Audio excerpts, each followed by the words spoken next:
Dari Jalan M Sengaja nomor 41 Yogyakarta, 101,3 Star FM Inspiring Sound. Hai, selamat pagi Star Lovers. Saya Bella Giaswarman hadir kembali di program Bincang Jogja kita hari ini bersama dengan Dinas Perindustrian dan Perdagangan atau Disperindak Daerah Istimewa Yogyakarta. Nah, setelah kemarin ada hari libur nasional buat melangsungkan Pilkada Serentak 2024, nampaknya juga semakin ramai nih di hari Kamis dan juga menjelang akhir pekan terakhir ya di bulan November, Star Lovers. Kayaknya situasi ini juga diprediksi bakal terus berlanjut nih sampai dengan nanti libur Natal 2024 dan juga Tahun Baru 2025. Udah ada rencana apa sih Star Lovers buat mengisi bulan-bulan terakhir di tahun 2024? Ada wacana ke Jogja nggak nih yang masih belum terwujud sampai sekarang? Atau jangan-jangan kalaupun udah pernah tapi juga masih belum atau merasa kurang ya mengenal Jogja atau eksplor Jogja? Atau ada juga nih temennya atau kerabatnya belum pernah kesempatan ke Jogja? Boleh dihadirkan aja beberapa produk khas Jogja yang bisa jadi buah tangan pilihan Star Lovers juga, yang kayaknya nggak harus buat teman-teman di Indonesia aja, tapi juga bisa di luar negeri. Nah, Star Lovers, biasanya kan kita dengar ada bakpia, ada batik, itu kan cuma sekian dari beberapa produk lokal Jogja yang potensial banget nih ya buat dijadiin buah tangan. Biar nggak gagal kasih kebahagiaan buat diri sendiri atau juga orang lain, kita langsung tanya-tanya aja yuk Star Lovers mengenai potensi industri produk khas Jogja. Terus juga apa sih langkah Disperindak DI dalam meningkatkan kapasitas pelaku industri produk khas Jogja? Kepada narasumber yang sudah hadir bersama kita pagi hari ini, sudah ada Bapak Riza Arfani STMSC. Selamat pagi Bapak. Selamat pagi. Semoga sehat-sehat nih hari ini ya Pak. Ya, sehat, sedikit flu ini. Cuacanya memang kurang bersahabat ya. Yes, itu ya Pak. Mudah-mudahan kita ya diberikan kesehatan ya. Tetap Amin. menjaga kesehatan ya. Soal sehatnya atau enggak itu kan takdir yang Maha Kuasa. Yang penting kita ikhtiar. Itu banget. Fokusnya di ikhtiar ya Star Lovers. Ikhtiarnya juga gak cuma jaga kesehatan dari makanan sehari-hari, tapi mungkin barangkali nanti ada produk khas Jogja juga yang mungkin bisa jadi ikhtiar ya Pak ya.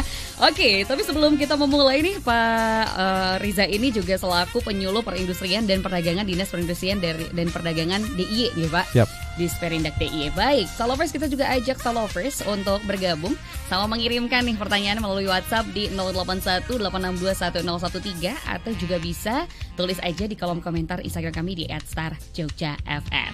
Baik, Pak Riza, tadi kan udah spill sedikit ya Pak bahwa produk khas Jogja salah satu yang kayaknya udah terkenal banget adalah bakpia dan batik. Itu dari sekian banyak gitu ya Pak ya. Tapi kita pengen tahu dulu deh Pak, gimana sih potensi produk khas Jogja itu, kayak apa aja yang ada yang mungkin belum kita ketahui juga. Monggo. Siap. Jadi produk khas Jogja itu concernnya di kata khas Jogjanya itu ya. Jadi komoditinya itu bisa berbeda-beda. Ada yang makanan tadi sudah di-spill, ada bakpia, nanti ada gudeg, ada geplak, gaplek, tiwul. Jadi kita bicara Jogja, skupnya daerah istimewa Yogyakarta, jadi lebih luas. Kemudian nanti juga ada produk fashion, ada batik, ya. Lalu di furniture kita juga ada produk mebel yang di situ ada ukiran. Nah, bicara ukiran kan mungkin Jogja kalah terkenal dengan Jepara, ya. Tetapi ini yang khas Jogja. Jadi karena ada ukiran mode-mode tertentu yang ini memang khas Jogja. Jadi komoditinya mungkin bisa jadi di daerah lain ada, tetapi ada corak yang di situ khas Jogja. Kemudian nanti yang logam, misalnya ada keris. Nah, keris ini juga di Jawa Tengah ada, di Jawa Barat ada, Jawa Timur ada, tetapi mungkin ada lok-loknya atau mungkin pamornya, dapurnya. Nah, ini saya kurang begitu paham detailnya. Yang ini khas Jogja. Nah, jadi komoditinya banyak, tetapi ada sesuatu yang ini menjadi kekhasan dari daerah istimewa Yogyakarta. Nah. Baik, ternyata banyak juga ya Star Lovers ya. Tadi aja udah ada kategori-kategorinya, ada furniture, ada pangan, sandang gitu ya Pak. Tapi kalau kita lihat nih Pak, yang paling banyak atau kebanyakan produk khas Jogja ini didominasinya oleh yang mana nih Pak? Kategori yang mana nih Pak? Kalau dari segi pelaku usahanya yang banyak yang batik ya, fashion ya. Jadi kalau dari data kita itu sekitar, kalau pengrajinnya ada sekitar 1.200 ya, seluruh DIY. Ini berbagai macam ya, dari yang kelasnya pengrajin itu campur ya sama pengusahanya ya, baik yang pasarnya lokal maupun ada juga yang sudah menembus pasar ekspor. Sementara kalau yang makanan ini pelakunya sudah semakin ya masih ada, tetapi mungkin volumenya kecil ya. Apalagi yang kayak ada kembang waru ya, kipo. Nah, ini kemarin kita survei di kota gede yang memang daerah situ sentranya Kembang Waru itu yang masih aktif kita temukan itu hanya sekitar 5-an yang continue produksi. Nah, jadi makanya kalau dari sisi pelaku yang paling banyak adalah batik ya. Yang ini masuk kategori fashion. Ada juga makanan itu bakpia ya. Nah, bakpia ini kan jadi oleh-oleh yang khas ya. Terutama dulu di daerah Patok, tapi sekarang sudah saya kira menyebar juga ya. Nah, dulu yang terkenal bakpia X, sekarang sudah ada bakpia YZ. Nah, saya nggak nyebut merek ya. Artinya sudah semakin banyak ya. Dan ya masih jadi, kalau kita keluar kota masih jadi ngen-ngen nggak bakpia ayo. Ya jadi itu.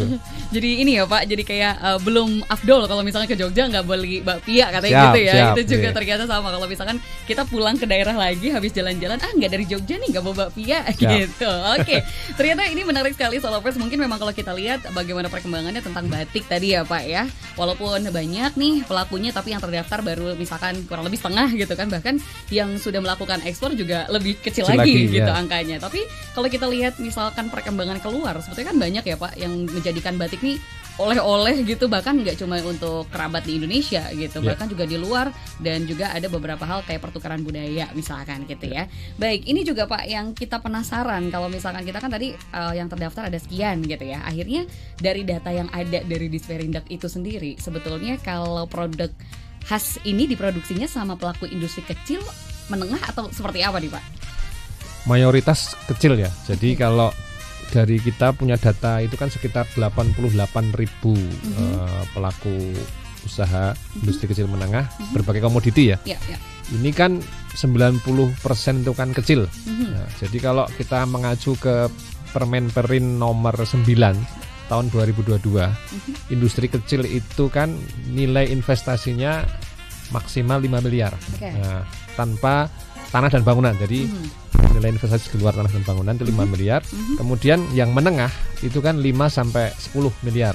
Lalu di atas itu sudah besar. Nah, kalau dari definisi itu maka ya tadi 90% bahkan mungkin 95 itu kecil gitu. Oke, berarti masih kecil ya 90% ya Solovers ya. Yang mungkin itu juga menghidupkan keramaian yang ada di Jogja sendiri ya Pak ya, yang membuat ada khasnya tuh nggak cuma di produknya gitu, tapi bagaimana juga perilaku sosialnya juga ini cukup variatif ya Solovers. Wah, ini menarik sekali nih Solovers ya, karena kebetulan juga kita bertemu dengan Pak Riza juga mendekati libur di akhir tahun gitu. Barangkali Solovers ada yang penasaran selain ini apa Pak yang bisa jadi mungkin ini ya rekomendasi dan lain sebagainya. Kita ajak Solovers untuk secara aktif bertanya langsung, ngobrol langsung juga dengan Pak Riza di sini. Bisa langsung di nomor 0818621013 atau juga di Instagram kami Solovers di @starjogjafm. Kembali lagi nih Pak, kalau misalkan ini ya, kita kan baru lihat tadi yang lumayan cukup banyak adalah produk batik yang sudah diekspor gitu. Tapi ada nggak produk-produk lain yang menurut Pak Riza sendiri atau data yang ada tuh ternyata pemasarannya cukup banyak dan bisa tembus untuk ekspor juga nih Pak? Ya, jadi kalau sebelum ke yang lain, kita untuk batik sendiri, batik ini kan kita punya kebanggaan bahwa Jogja sudah ditetapkan sebagai kota batik dunia. Nah, mungkin orang mengatakan loh kok nggak Pekalongan? Kan Pekalongan sana produksinya lebih gede ya. Tapi secara historis kita ada historisnya, yang ini ada nilai-nilai filosofinya sehingga batik ini kemudian oleh UNESCO kemudian ditetapkan seperti itu. Jadi ini memang satu hal yang patut kita syukuri. Nah, selain batik sebenarnya produk-produk yang lain juga punya potensi ya.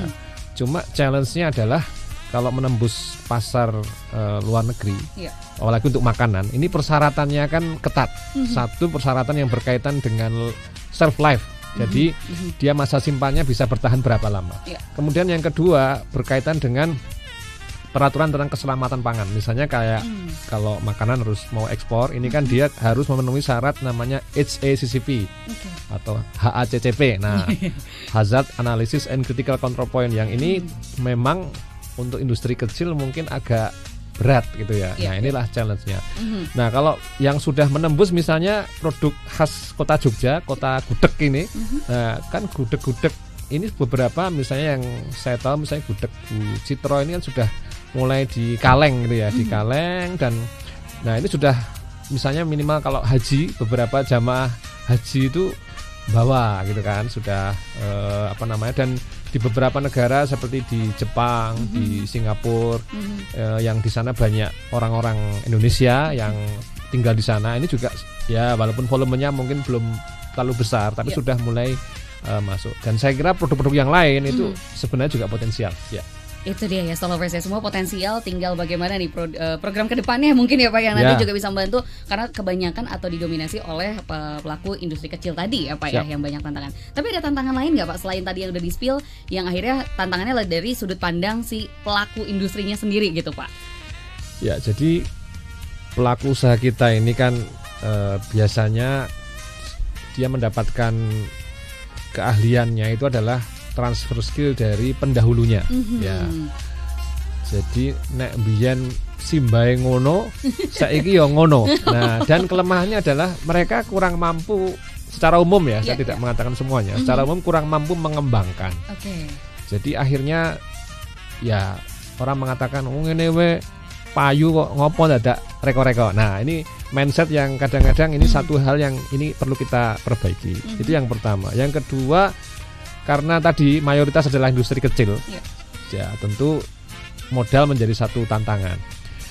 Jadi banyak proses-proses, apapun komoditinya, apakah mebel, apakah makanan, yang ini masih manual, ya sehingga tentu kapasitasnya karena manual ya kecil.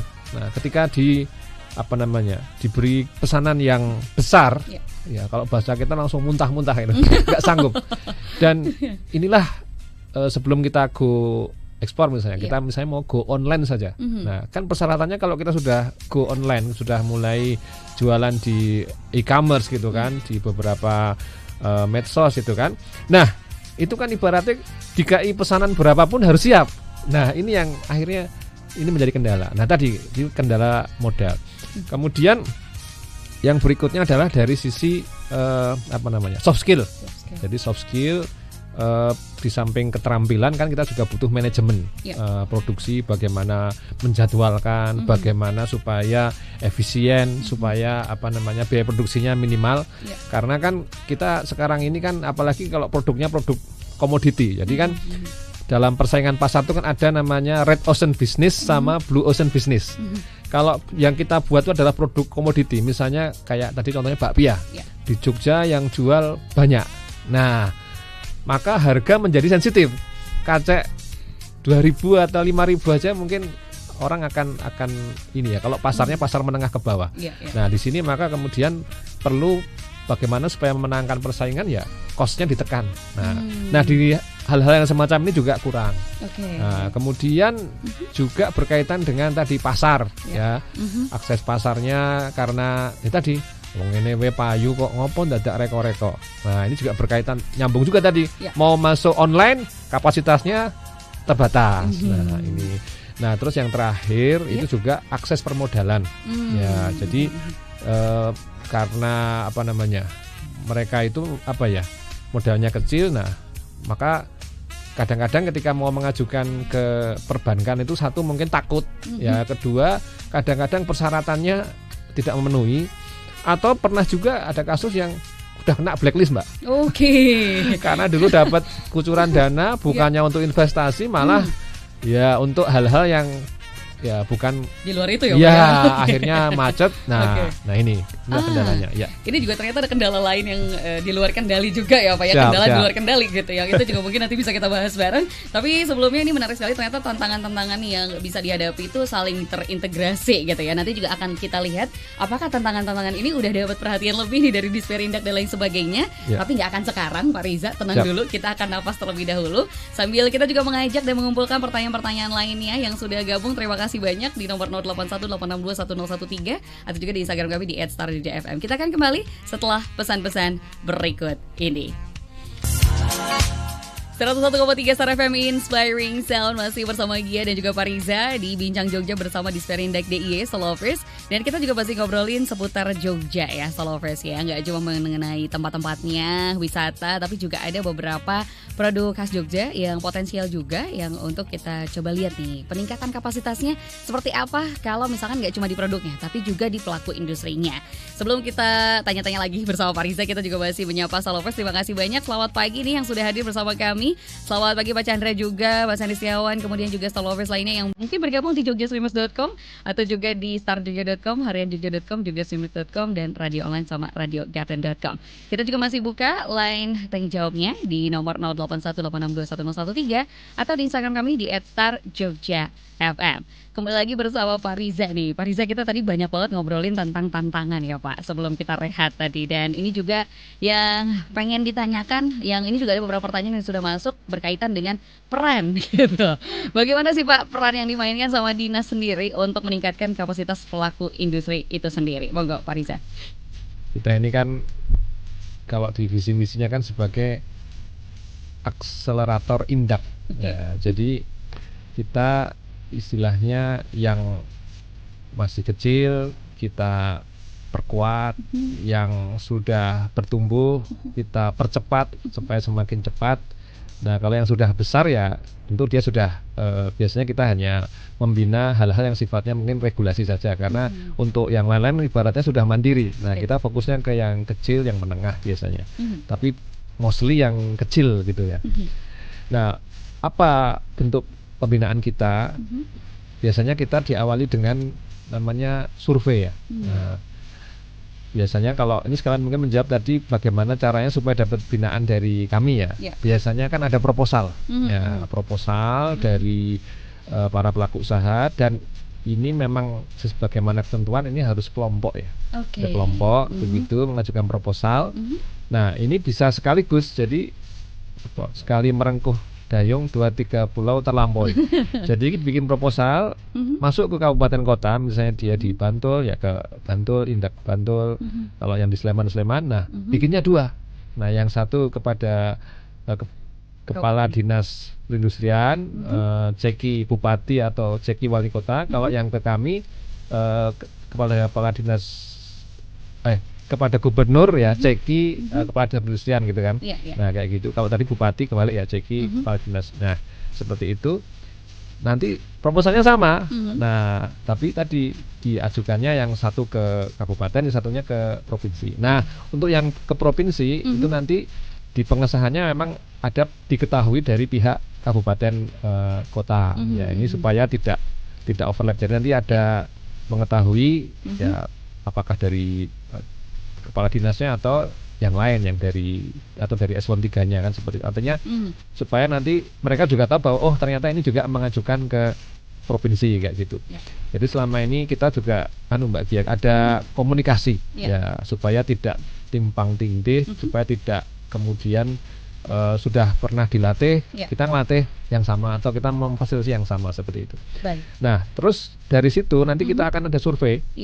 Ada survei, nanti kita identifikasi, observasi.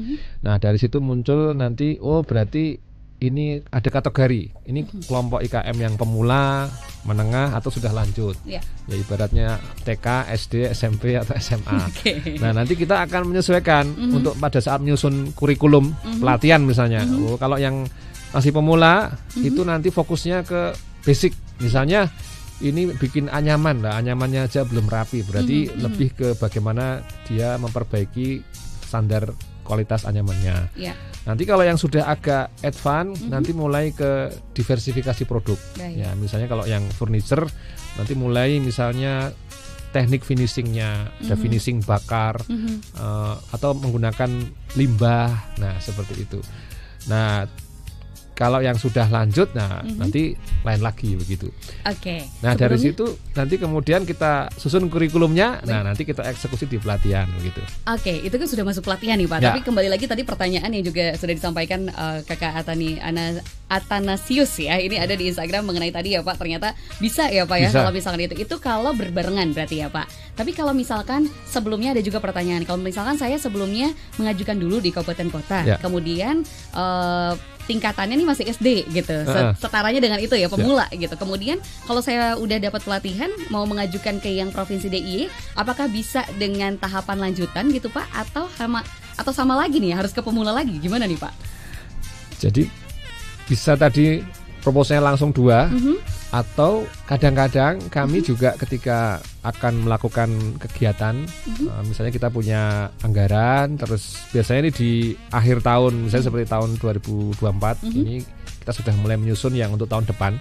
Nah, kita juga komunikasi dengan teman-teman Disperindak di kabupaten kota.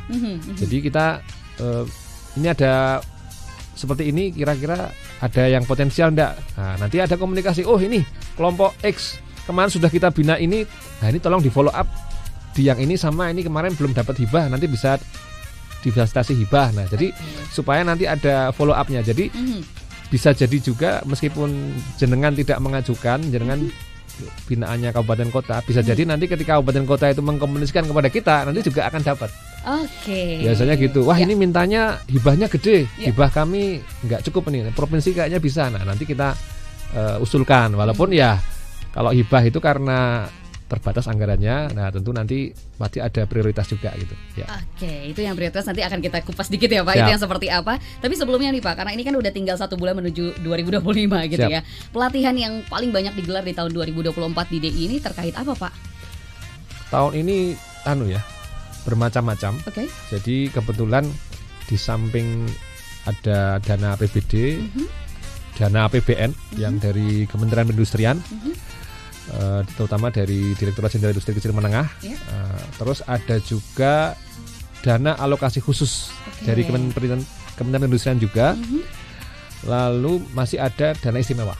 Nah, kebanyakan itu tentu pelatihan. Ada pelatihan yang sifatnya teknis, bagaimana membuat sesuatu produk. Kemudiannya juga macam-macam. Kalau yang alokasi khusus itu fokusnya ke kulit Mbak, manding sama keparaan itu. Nah, ini kenapa begitu ya, karena yang punya anggaran mintanya demikian. Karena ini dari Kementerian Perindustrian. Nah, itu dari mulai dia diajari manajemen pengelolaan sentra, diajari pengembangan peningkatan kualitas, sampai diajak pameran yang sifatnya lokal, sampai ILF yang di Jakarta. Kemudian sampai dia diajari ekspor impor, dan terakhir difasilitasi supaya produknya bisa di Alibaba. Nah, itu semuanya dalam setahun itu. Nah, kita kemarin ada seperti itu. Lalu ada juga yang Dais itu kemarin fokusnya di batik, ada juga di anyaman, itu diversifikasi produk. Ada juga yang pengajaran mungkin teknik-teknik finishing tertentu begitu yang belum bisa.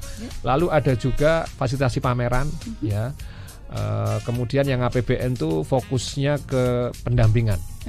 Jadi kita mendampingi kemarin sentra di Kulon Progo, Pandai Besi, sama satu lagi sentra gula semut. Nah, itu kita dampingi, kita diagnosis kayak dokter itu loh. Ini penyakitnya, ini dari sisi keuangannya nih masih ada kebocoran misalnya, belum efisien. Dari sisi kualitasnya ini masih perlu diperbaiki. Nah, lalu kita berikan rekomendasi. Terus di situ nanti juga ada bahan pembinaan juga. Nah, walaupun nilainya nggak terlalu besar. Nah, itu. Dan itu dilakukan di pusat dari DIY sendiri atau keliling Pak? Keliling di setiap kabupaten atau kota nih kalau untuk lokasi sendiri itu? Kalau lokasinya ya seluruh DIY. Maka seperti kami ini para penyuluh ini kan seperti itu ninja Hattori ya. Mendaki gunung, turuni lembah. Nah, seperti itu Pak. Naik ke lantai 2 tuh, ke lantai 1 gitu ya. Ternyata banyak sekali yang dilakukan udah kayak ninja Hattori kata Lovers ya. Bukan dari hotel ke hotel, tapi dari dusun ke dusun. Gitu. Baik, berarti kalau pelatihan itu apakah dipusatkan di satu sentranya langsung Bapak menghampiri, atau ternyata juga kadang ada kita undang saja nih para sentra ini berkumpul di satu tempat juga Pak untuk pelatihan? Tentu kita biasanya kalau yang sekarang ini kebijakannya jadi sentra. Ya, di sentra. Jadi nanti biasanya di salah satu lokasi IKM, atau kalau enggak, kadang-kadang kalau lokasinya enggak cukup, kita kadang-kadang kerjasama dengan kelurahan begitu. Nanti di balai desa atau di balai kelurahan seperti itu ya. Tergantung jenis pelatihannya. Dan itu juga tergantung siapa tadi ya, dari mana nih ranahnya, misalkan alirannya dari mana, dan itu juga nanti dilihat lagi seperti apa. Ada juga sih misalnya kayak pelatihan sosialisasi seperti yang sifatnya teknis, yang pesertanya itu dari berbagai kabupaten, karena di kota. Kita bisa di hotel mana, di meeting roomnya kayak gitu ada juga ya. Ya. Ya, tapi kebanyakan sih di lokasi pelaku usaha sih. Langsung ke sana ya Pak ya. Wah asik nih jalan-jalan nih para penyuluh ternyata ya, bener-bener jadi tahu lokasi gitu. Solovers juga kalau pengen tanya apa nih misalkan yang ciri khas di daerah sini, daerah sana, bisa langsung tanya ke Pak Riza aja ya Solovers ya. Dan ini juga Pak Riza, kita juga jadi ingin mempertanyakan juga, ada pertanyaan apakah dalam pelatihan itu juga bekerja sama dengan instansi lainnya atau itu fokus saja dari Disperindak saja gitu Pak? Ya tentu kami untuk misalnya instruktur itu kita bekerjasama dengan pihak lain. Nah, bisa jadi dari pelaku usaha yang sudah lebih senior begitu, yang sudah kelasnya advance, atau bisa juga dari praktisi atau akademisi. Contoh misalnya kayak pelatihan furniture misalnya. Ya ini kita tenaga ahlinya misalnya atau instrukturnya kita ngambil dari ISI ya. Atau bisa juga misalnya praktisi-praktisi yang sudah ekspor, yang sudah dia sudah ekspor, dan biasanya kadang kita cari yang ada peluang nanti yang dilatih tuh bisa dijadikan anak angkatnya gitu. Nah, walaupun ini pernah juga kadang-kadang bukan bapak angkatnya nggak mau, tapi untuk memenuhi persyaratan itu kadang nggak gampang ya. Ini juga nggak simpel ternyata ya.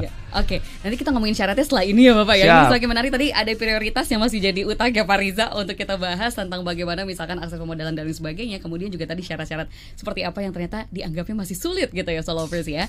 Dan ternyata di sekitar Ramsa Ngaji diguyur hujan, nampaknya di luar Solovers semakin syahdu obrolan kita tentang kayaknya bisa nih membuka memori lama tentang apa sih yang khas Jogja yang teringat sama Solovers sampai dengan saat ini. Dan menurut Solovers seperti apa perkembangannya juga kalau pengen ditanyakan bisa langsung bersama Pak Riza. Kita masih buka lain pertanyaan, tapi sekali lagi terima kasih untuk Solovers juga tadi yang sudah memberikan pertanyaan-pertanyaannya yang sudah kami rangkum bersama di nomor 0818621013 atau Instagram kami di @starjogjafm. Kita akan kembali setelah pesan-pesan berikut ini. Kembali lagi bersama saya Pelagia Suarman dan juga Bapak Riza di Bincang Jogja bersama Disperindak Daerah Istimewa Yogyakarta, Solovers. Hujan rintik semakin banyak gitu kan menghiasi hari Kamis kita di jam 9:51 ini. Kita masih ada beberapa waktu nih Solovers, dan terima kasih sekali lagi untuk Solovers juga yang sudah bergabung dengan pertanyaan-pertanyaannya yang akhirnya akan kami rangkum aja ya Solovers ya, karena ini hampir sama juga. Baik Pak Riza, apakah masih siap dengan pertanyaan-pertanyaan lainnya Pak Riza? Siap, sejauh bisa jawab Bu ya. Oke, gitu ya. Walaupun hujan kita masih bisa ini ya, bisa menghangatkan suasana dengan obrolan-obrolan yang kayaknya perlu banyak yang kita bahas bersama. Kembali lagi nih Pak, karena tadi kan ada tantangan lagi gitu ya, kesulitan tentang syarat bagaimana misalkan bisa melebarkan sayap lebih panjang lagi gitu dan lain sebagainya. Tapi sebelum kita ngomongin syarat dan prioritas tadi gitu, kita juga pengen tahu Pak, kalau persebaran dari pelaku industri produk khas Jogja ini apakah tersebar rata atau ada penumpukan di beberapa daerah nih Pak? Monggo. Kalau itu berkaitan juga dengan ini ya, keleluasaan berkaitan industri. Jadi kalau seperti kota ini kan secara RT/RW, rencana tata ruang wilayah itu kan peruntukannya adalah untuk industri kecil non polutan. Ya, jadi kalau seperti industri makanan seperti bakpia ini kan bisa gitu ya. Dan bakpia ini juga identik dengan Jogja sebagai kota wisatanya dan sebagai oleh-oleh. Jadi kalau bakpia banyak di Jogja. Nah, tapi mungkin kalau yang lain seperti apa namanya tadi yang batik. Nah, batik itu nanti kan challenge-nya di limbahnya itu. Walaupun di Jogja juga ada beberapa yang sudah klasik ya, itu ada. Tapi sekarang mulai muncul di beberapa kabupaten juga ada ya, batik itu juga ada.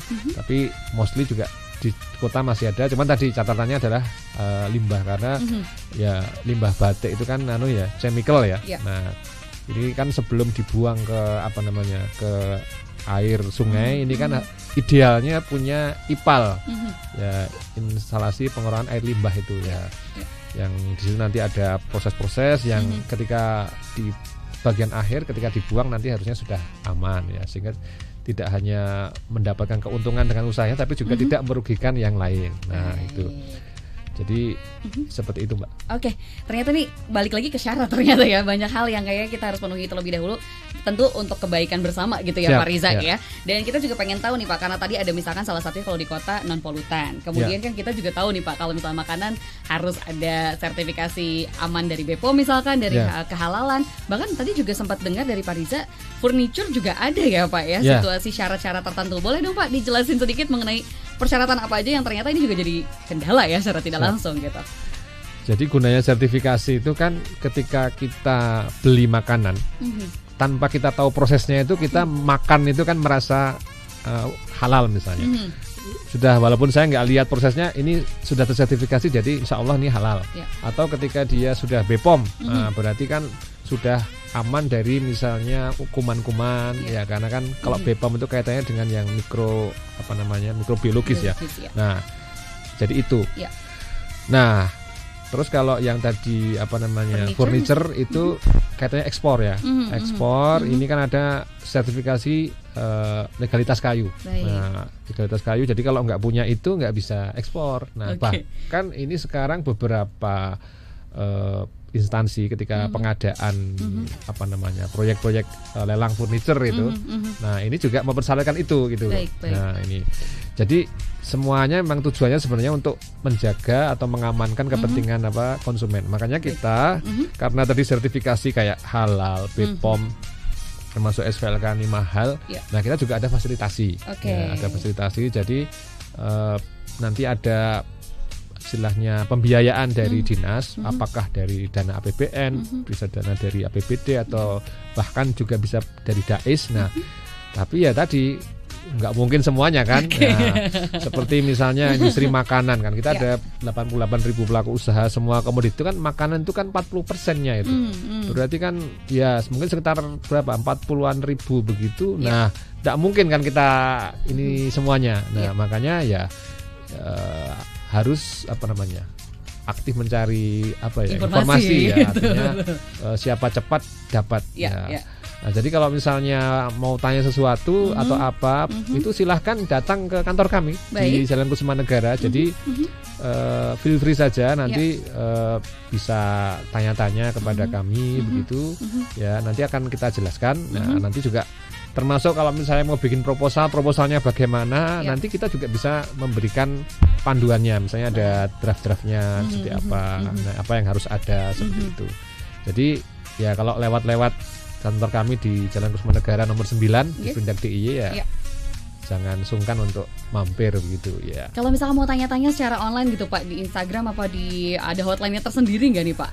Di WhatsApp mungkin? Instagram kami juga ada, ya itu juga bisa diakses walaupun ini masih kita belum terlalu masih dalam development ya, artinya belum aktif, tapi juga tetap kita layani juga sih. Baik. Bisa itu ya. Itu ya, jadi Stolovers kalau pengen ngerasain lagi gimana sih bimbingan sama dosen gitu ya tentang tadi pengembangan proposal, bisa langsung cari aja ke kantor Disperindak DIY yang ada di Jalan Kusumanegara dan langsung tanya, ada nggak Pak Riza gitu ya. Nanti yang siap membantu juga tentang panduan dan lain sebagainya. Bahwa tadi sudah terjawab juga bahwa pendampingannya tidak hanya dengan pelatihan, permodalan juga tidak hanya bantuan bagaimana untuk memulai gitu ya Pak, tapi dari sertifikasi dan lain sebagainya sebagai modal juga ada bantuan yang juga menggunakan tidak hanya APBD, APBN tapi juga dari DAIS tadi ya Pak ya. Baik, itu juga nih Pak, karena sudah di jam 9:57 mungkin ini menjadi closing statement. Ada nggak sih harapannya atau harapan dari Pak Riza atau juga teman-teman dari Disperindak gitu? Harapan dari peningkatan kapasitas pelaku industrinya seperti apa? Monggo Pak Riza.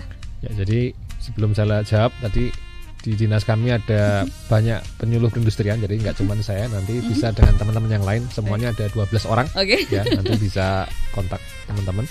Nah, tentu harapannya adalah dengan kita melakukan pelatihan, kemudian pembinaan, pendampingan, fasilitasi, termasuk tadi kaitannya sertifikasi, termasuk fasilitasi pameran, termasuk juga tadi fasilitasi yang hibah peralatan produksi. Nah, tentu kita pengen IKM kita itu satu, dia bisa survive ya, jadi survive dengan persaingan sekarang yang semakin menantang ya.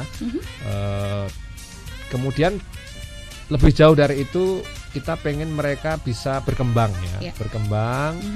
Semakin bertumbuh usahanya sehingga semakin banyak menyerap lapangan pekerjaan, sehingga nanti ujung-ujungnya adalah memberikan kontribusi positif bagi perekonomian dan juga kesejahteraan masyarakat DIY. Nah, Mungkin itu end goal-nya ya. End goal-nya ya Salovers, kita aminkan bersama tentunya untuk cita-cita segala harapan yang terbaik untuk Disperindak atau juga masyarakat yang ada di daerah istimewa Yogyakarta atau seluruh Indonesia gitu. Jadi jangan sungkan sekali lagi kalau Salovers pengen tahu, udah punya ide banyak gitu ya Pak ya, sudah mengerti juga apa sih misalkan nilai-nilai filosofi yang juga bisa dicoba realisasikan mengenai menjadi produk khas Jogja tadi sendiri.